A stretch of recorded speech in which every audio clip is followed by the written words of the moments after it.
temperatures here are reading at about 14 degrees. Of course, that's well below freezing point. If you take a look behind me at the road, depending on the car's make or the color or even the interior of the car, the temperatures inside can go up 20 degrees in just 10 minutes. The weather on the West Coast wasn't so pretty, but it was beautiful here in West Tennessee. Brittany, can I expect this weather tomorrow? Oh, when I was driving on the smaller roads trying to get to this live shot, I was slipping and sliding on my way here. So be careful. Drake has this tattoo on his back. They say it's a quote-unquote jailhouse tattoo, so it's not. We're surrounded by technology. Osmond says she wants her kids doing something that kids their age should be doing.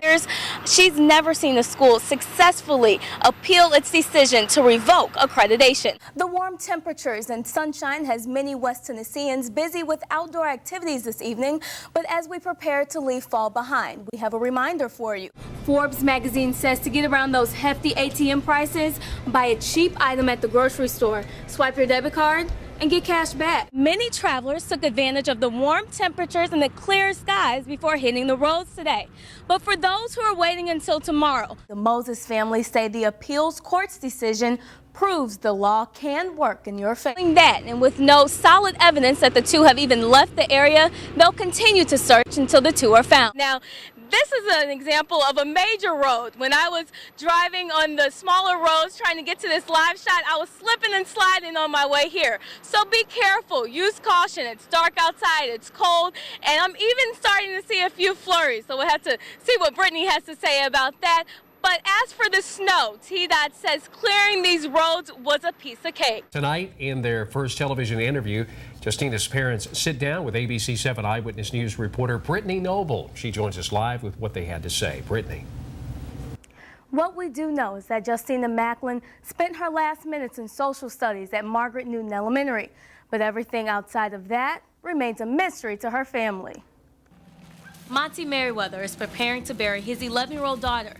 But he and his wife, LaVisha, are far from finding peace in the sudden death of a child who they believe was perfectly healthy when they sent her to school last week. Your daughter's been hurt at school and we need you to come there. Monty, Justina Macklin's stepfather, says he was told she was still breathing when she left Margaret Newton Elementary, but died before making it to the hospital. They say they have yet to be given a reason why she collapsed in class. I've been hearing a lot of things and some of it's not true, and I know I can't speak for everything I've heard. But according to the Merriweathers, the autopsy revealed Justina died from an undetermined reason. Our multiple calls to the Lake County Sheriff's Department and the school district about Justina have gone unanswered. It's kind of hard to watch your child just lay there with no life. LaVisha says she's puzzled at what she calls a lack of sympathy she's received, especially from her daughter's school. They don't have anything on the board outside the school saying anything about, you know, Justina passing or wishing the family, you know, the best. The Merriweather says they won't quit searching for answers into what exactly happened to Justina and are looking for the community to speak up too. Because I won't be able to rest until I know exactly what happened to her, and I know she can't tell me.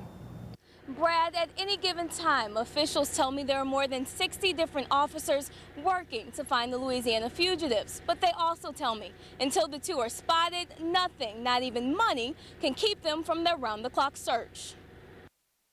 That's what we took a sworn oath to do, was to protect and defend the general public. The oath these officers are upholding as they enter their fourth night in the search to find Ricky Wedgeworth and Darian Drake Pierce. As long as that the general public is threatened, as long as we feel like the individuals are out in this community, then we're going to be here. According to Sheriff Woolfork, at least 60 officers from multiple agencies are working to solve this case at any given time, which means lots of overtime. But when you have an issue of public safety, when you have two fugitives that's out here somewhere, and we know that they are violent, they've already committed, alleged to have committed a murder, so overtime is just not an issue. Lieutenant Brad Wilbanks of the Tennessee Highway Patrol says they also have a plan. We'll use our strike team, and it's different members from different troops throughout the counties and throughout the state if need be.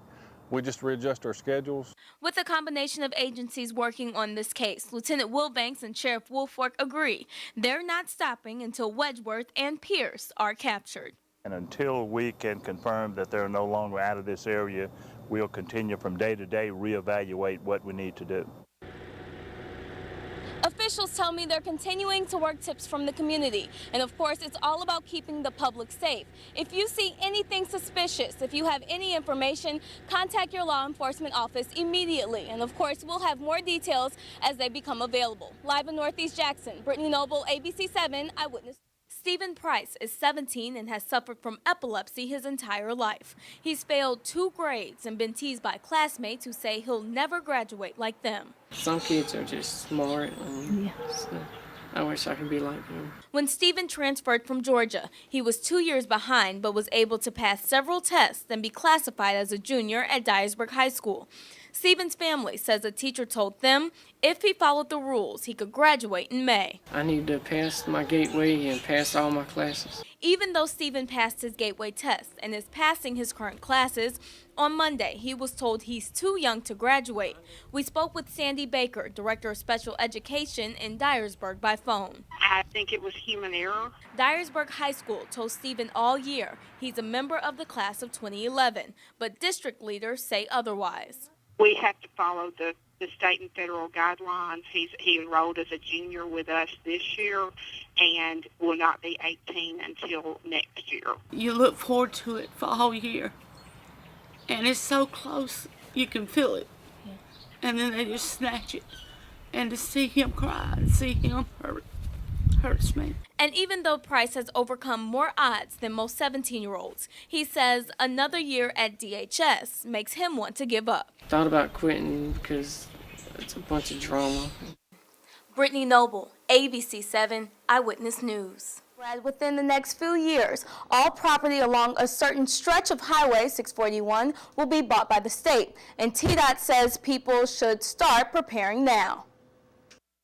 Kelly Jackson and her daughter are cherishing every moment they have left in their front yard. That's sad that I got to uproot my children and take them somewhere else because they want to widen the road. The Tennessee Department of Transportation is working with federal grant money to expand Highway 641 from a 2 to a 4-lane road. A widen road. There is nothing wrong with this road as it is. Well, cities grow and they want to get the congestion and the truck traffic, especially out of the city and the downtown area. TDOT Communications Manager Nicole Lawrence is working around the clock to make this a smooth transition for everyone. We're here to help them through that process.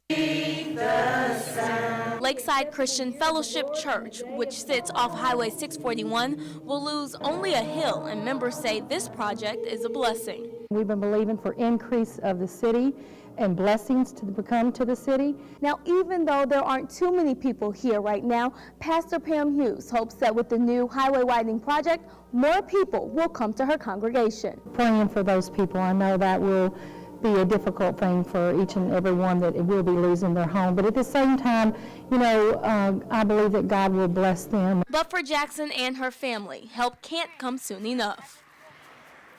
Beginning next year, TDOT will begin offering a fair market value for all the homes in the 12-mile range. They plan on beginning construction in 2013.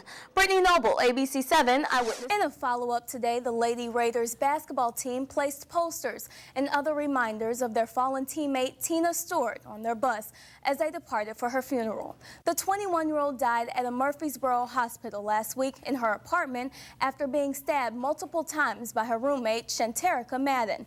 Madden is charged with first-degree murder in Stewart's death and is out of jail on a $100,000 bond. A federal judge has appointed 2 attorneys for Chastain Montgomery Sr., the man accused in the fatal shooting deaths of 2 Henning postal workers. According to the commercial appeal, U.S. District Judge John McCullough appointed Judge Scholl and C. Ann Tipton to represent the 47-year-old former state prison guard. Currently, Montgomery is being held without bond and is scheduled to appear before a judge again Monday. Prosecutors say they're still undecided whether they'll push for the death penalty. Up next, many families in Japan are still searching for loved ones. We'll show you their progress after yesterday's deadly natural disaster. And later in sports, the Memphis Tigers had to win to guarantee a spot in the NCAA tournament, and it went down to the wire. Adam Wells will have tonight's highlights in ABC 7 Eyewitness Sports.